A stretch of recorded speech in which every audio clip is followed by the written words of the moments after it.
before social media. What did you foresee back then that led you to develop the organization, and what do you see as the future impact of technology on marketing and advertising?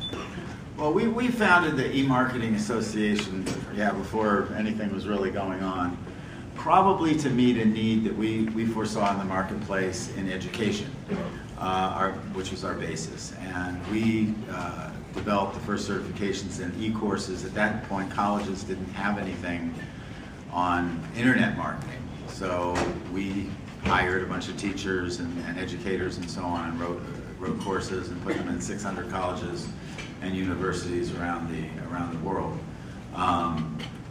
So we were really founded on a basis of education, because the current marketing education really didn't include websites and internet marketing. And then from there, of course, we expanded memberships and so on and so forth. What we saw was that the DMA and the AMA, which are two very large marketing associations founded in the 30s, just weren't really focusing on that internet space. And it was a fantastic space. We knew it was going to happen. And so we were really excited about being able to educate people and to get best practices out there and get some information to people on how they could use this medium to enhance their business, enhance customer experience, and grow their profits. And at first it was a little difficult because, frankly, back in I guess it was 1998 or something, Yahoo was the big search engine at that point, and there really wasn't a lot happening. A lot of people didn't even have websites at that point. There was no mobile handheld devices, and there weren't iPads, and there wasn't any social networks or anything else.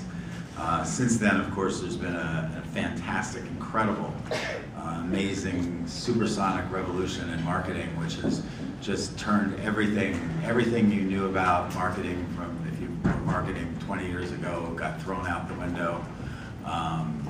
And we now are in this very turbulent period where there's embryonic little spaces of mobile and search and so on that are rapidly changing the entire face of what marketing was, which before we were selling people on things, now we're asking people to buy things from us.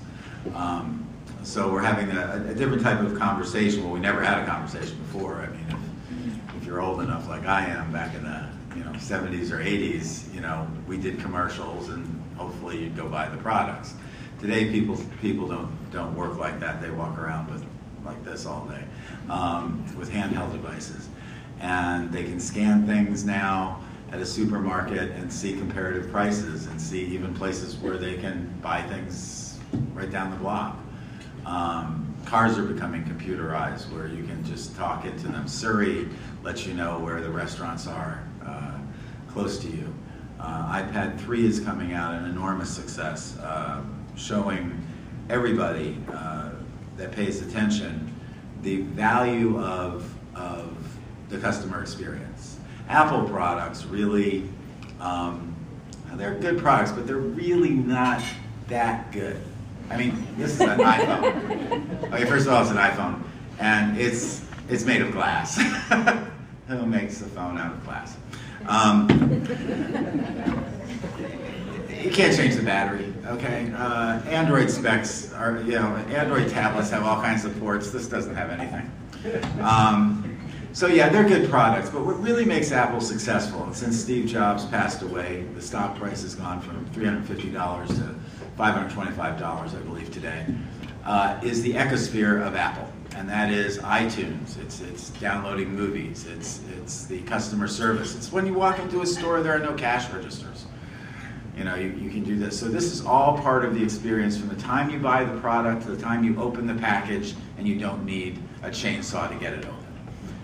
Like the Barbie dolls I get for my doll, or she's my doll, my daughter. So that's all part of that experience, and I think Apple has proved that it's not so much necessarily the specifications of your product, or does it have this feature or that feature. It's how usable it is and how easy it is to use your product. And if it's insurance you're selling, or banking products, or if you're selling Doesn't matter, cars, food, whatever. It all has to do with the experience from the time the customer begins the purchase or the relationship with you, or picks up the phone and has to wait for you to answer 15 questions, which the voice recognition never gets correctly. So this is all ties into what Apple has shown very clearly to be customer experience being one of the most important aspects of business. Now, I just have a quick question for the audience, and I know it's a big audience, so I can only take 1 or 2 answers. But I want to ask you just one question.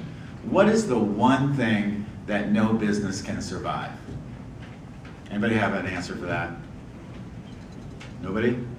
Okay, what is the one thing that one and only thing no business can survive? Yeah.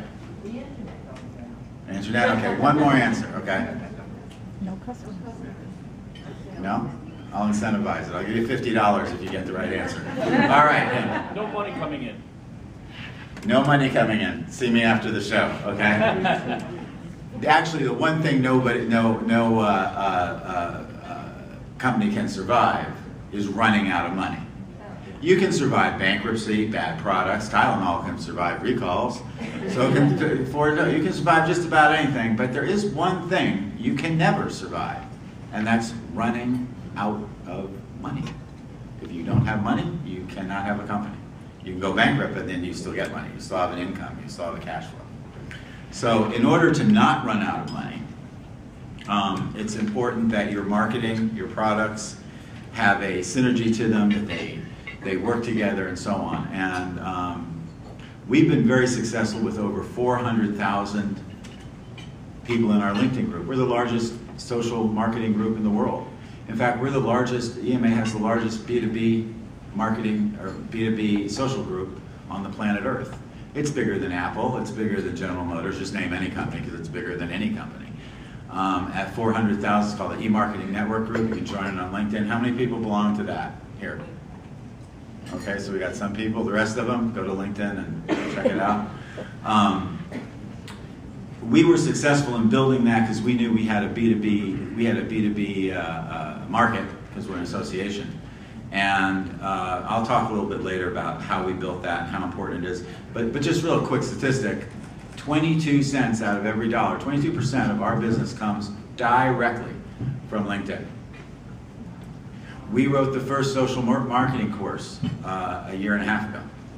And we introduced the first social marketing certification only 45 days ago, and over 10,000 people are now certified in social marketing through the EMarketing Association. So, and we're not doing this because we have empty experience. When you build the largest social network on the planet on B2B, you pretty much have a credential right there.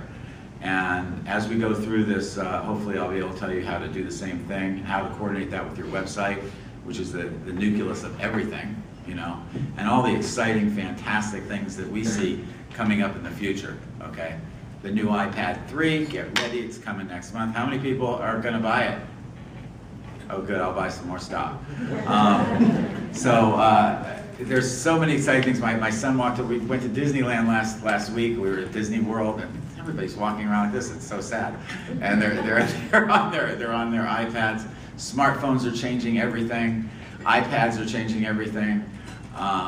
And the way we communicate with customers and what we have to do. And another thing is apps. Okay, how many people here work for a company that has a company app?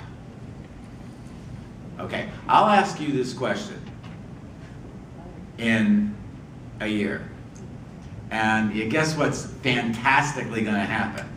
A lot of hands are going to be raised, okay? I just got an app from Stop & Shop, which is a local grocery store, okay? Found out they have an app for shopping and so on and so forth.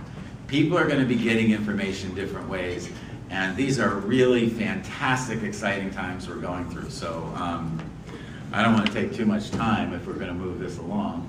Okay. But I'll get back to this. I'll get back to this as we go through this panel. All right, Amy, I'd like to talk